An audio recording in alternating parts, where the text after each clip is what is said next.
एकदा गृहदासी सो यशोदा नंद गेहिनी कर्मांतर नियोक्तासु निर्ममंथ स्वयं दधि यानि यानि है गीतानि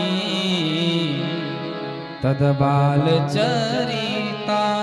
च दधि निर्मंथने काले स्मरन्ति तानि गायत स्मरन्ति तानि गायत। एकदा दीपावल्यावसरे गृहदासी सु यशोदा, एक बार दीपावली के समय माँ यशोदा ने दास दासियों को अनेक विविध कार्यों में लगा दिया। आज स्वयं अपने करकंज से लाला के लिए दधि मंथन करना प्रारंभ कर दिया। शरीर से कर्म हो रहा है दधि मंथन का, और वाणी से भगवान के ही स्तुतियों का गान कर रही है, भगवान का ही ध्यान कर रही है, और मन में भगवान का ही चिंतन कर रही है। मनसा वाचा कर्मणा तीनों प्रकार से जब हम प्रभु को पुकारते हैं तो फिर भगवान से रहा नहीं जाता। महाराज दौड़े दौड़े भगवान आए मैया के पास, बोले मैया जोर की भूख लगी है। सोई दधि मंथन छोड़ करके, मथानी को छोड़ करके मैया लाला को गोद में लेकर के अपना स्तनपान कराने लगा। स्तनपान करते हुए माधव ने कहा मैया एक बात पूछूं? हाँ पूछ। मैया साची साची बताना, तो दूध ज्यादा प्यारो है कि पूत? सो मैया ने कहा कि ऐसी बात क्यों पूछ रहे हो? मुझे तो अपने पूत से प्यारा संसार में कोई भी नहीं है। दूध दही की तो बात ही क्या है। सोई तब तक मैया को ध्यान आयो कि चूल्हे पर दूध चढ़ा करके आई हो। सोई भगवान को धरती पर धीरे से छोड़ करके और मैया चली गई। मेरो दूध गयो, मेरो दूध गयो, दूध उफन जावे को। भगवान का मूड खराब हो गया। अब हाले कह रही थी कि पूत ज्यादा प्यारो है, और दूध के ध्यान आते ही पूते धम दे पटक के चल दियो। सोई उठाई लाठी, जितने आंगन में माट मटका थे सबको भगवान ने फोड़ना प्रारंभ कर दिया। पूरे आंगन में कीच मच गई। सोई भगवान ने देखा कि अब तो जरूर मजबूत पिटाई होगी। मैया ने जब देखा कि आंगन का ऐसा हाल हो गया है तो मैया विचार कर रही है कि गोपियां झूठ नहीं बोलती थी। आज तो मेरे ददिया सास के जमाने के कितने चिकने चिकने कारे कारे माट मटकाओं को यानी 1 मिनट में फोड़ दिया। तो गोपियां कोई गलत शिकायत नहीं कर रही थी, जरूर ये गोपियों को वैसे ही तंग करता होता। अब मैया हाथ में लाठी लेकर के लाला को दौड़ाना चालू कर दिया। आगे आगे भगवान, पीछे पीछे मैया। सुखदेव जी कहते हैं परीक्षित कर लो दर्शन। आज जो भगवान कहते हैं मृत्यु चरति मत भयात्, मेरे भय से जो है मौत चलती है, मेरे भय से सूर्य तपता है, मेरे भय से पवन देव वायु चलाते हैं, सब मेरे भय से ही ब्रह्मांड में पूरे संसार में कार्य होता है। लेकिन उस जो सब कुछ अपने भय से चलाने वाला है वह भगवान आज मैया की लाठी के भय से भाग रहा है। सुखदेव जी कहते हैं वारे यशोदा तूने कौन सा पुण्य किया, कौन से धर्मानुष्ठान किए, कौन से साधु संतन को आशीर्वाद लिए कि आज भगवान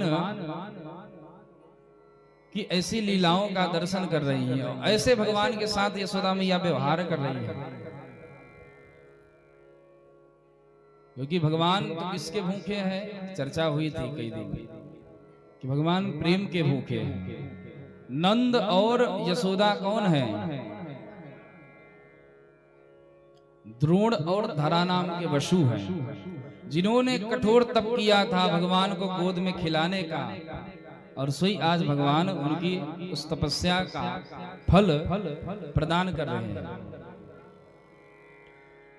भगवान आगे आगे जा रहे हैं, दौड़ रहे हैं।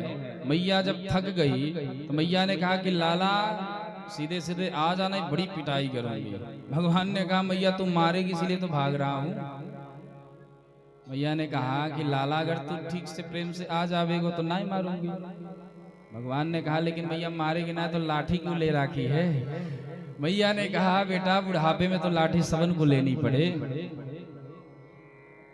ठीक है तुझे लाठी से डर लगता है तो ले मैं फेंक देती हूँ। और मैया ने लाठी को थोड़ा सा दूर फेंक दिया। मैया ने विचार किया कि मारना तो ठीक नहीं है लेकिन छोड़ना भी ठीक नहीं है। जैसे ही भगवान मैया के निकट आए, मैया ने भगवान की कलाई हाथ को पकड़ लिया, कस करके पकड़ लिया और हाथ में फिर से तुरंत साठी को उठा लिया। भगवान मिड़ मिड़ के रोने लगे, मैया तो झूठी है, तू महा झूठी है, तूने कहा नहीं मारूंगी, अब देख तूने कहा कि मैं आओ पास में तुम्हारी पूजा करूंगी, कैसे पूजा करेगी। मैया ने कहा कि देख लाला जैसो देवता हो बाकी वैसी पूजा की जाए, तेरी पूजा तो आज लाठी से ही होनी चाहिए। और मैया ने जब देखा कि माधव ज्यादा ही रो रहे हैं तो मैया को दया आ गई। मैया ने सोचा कि मारना तो ठीक नहीं है लेकिन अगर छोड़ दी तो ये छोरा दिन पे दिन और भी बिगड़ता चला जाएगा। इसलिए मैया आई और एक उखल में भगवान को बांधने का प्रयास कर रही है। लेकिन जब जब बांधने का प्रयास कर रही है बार बार दो अंगुल रस्सी छोटी पड़ जा रही है। मैया इतनी परेशान हो गई, चुटिया खुल गए, पसीना से लथपथ। भगवान मानो कहना चाहते हैं कि माँ मैं अनंत हूँ, मुझे कोई बांध नहीं सकता। जिसकी कोई सीमा होती है उसको बांधा जाता है और मेरी तो कोई सीमा नहीं, मैं असीम हूँ, मुझे कैसे बांध सकती हो। इधर जब भगवान ने देखा